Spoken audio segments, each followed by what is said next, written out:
جی خبر شامل کرتے ہیں فیصل آباد سے۔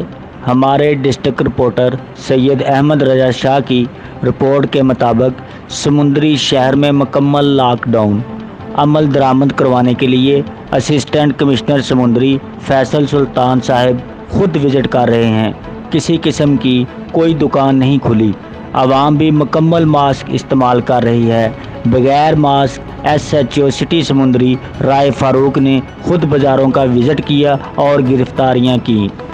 ایس ایچ او سٹی سمندری نے کہا، حکومت پنجاب کے فیصلوں پر عمل درآمد کروانا ہماری ذمہ داری ہے۔ عوام الناس سے بھی میری گزارش ہے، ماسک استعمال کریں اور ایس او پی کا خاص خیال رکھیں، ورنہ عزت اور بے عزتی کے آپ خود ذمہ دار ہوں گے۔ اسسٹنٹ کمشنر سمندری فیصل سلطان نے کہا کہ میری بچوں کے والدین سے گزارش ہے، اپنے بچوں کو گھروں میں محفوظ رکھیں، غیر ضروری باہر نکلنے سے پرہیز کریں کیونکہ کورونا کی تیسری لہر انتہائی خطرناک ہے۔ تمام شہریوں اور دکانداروں سے کہا گیا کہ حکومت کے فیصلوں کو نظر انداز مت کریں، ورنہ جیل کی ہوا کھانا پڑے گی۔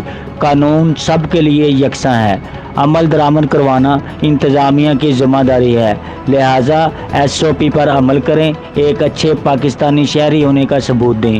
جان سے بڑھ کر کوئی چیز نہیں، اپنی جان کی حفاظت خود کریں۔ جان کی حفاظت کرنے کا ایک ہی طریقہ ہے کہ ایس او پی پر عمل درآمد کریں اور گھروں میں محفوظ رہیں۔ جی